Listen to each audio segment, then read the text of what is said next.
How do we keep American citizens and individuals all across the world healthy, and how do we treat individuals? So this is something that resonates with everyone.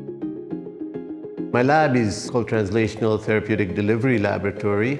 We're interested in developing different types of technologies and science to ensure that when drugs and pharmaceutical products are developed, that they get to the right place at the right time. So if you think about, for example, in a cancer drug is developed and could be very, very effective. However, it needs to reach inside that cancer cell. We are delivering the drug into the bloodstream. So how does that molecule then find its way to the cancer cell and get to the right place? Can we develop a formulation that could be useful?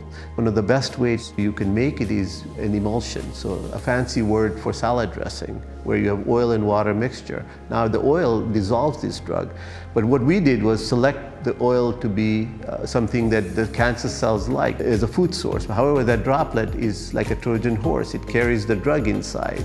And now you have been able to selectively kill that cancer cell. We also have some really, really great therapies and molecules that could potentially be transformative in the way they can work, but they are larger in size. They tend to be very poorly permeable across different types of biological membranes and biological tissues. And so we find that those molecules just do not reach their targets. For example, brain disease, Parkinson's, Alzheimer's, the challenge of getting those types of molecules to these hard-to-reach areas become even more profound.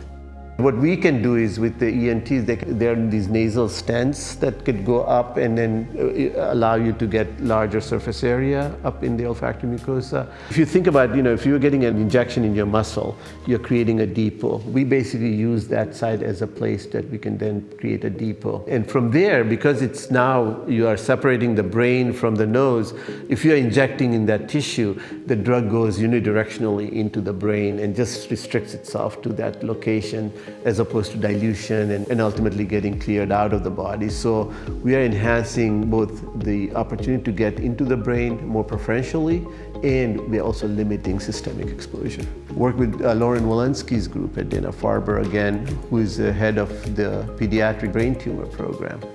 And he came to us and said, kids with brain tumor, and specifically this type of tumor, this is an incredibly devastating disease.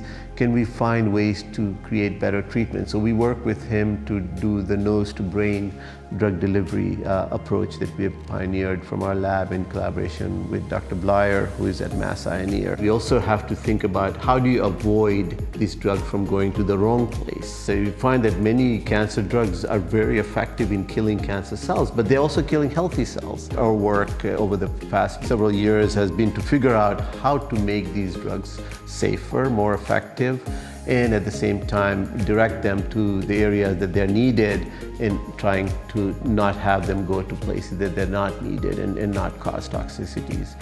This is an area that is receiving a lot of interest because more and more our therapies fall into these two buckets. One that is harder to reach the target area, and the second is these larger molecules that have amazing property, disease-modifying effects, but they just cannot get there. And for our lab specifically, we feel this is an opportunity to really make a huge impact.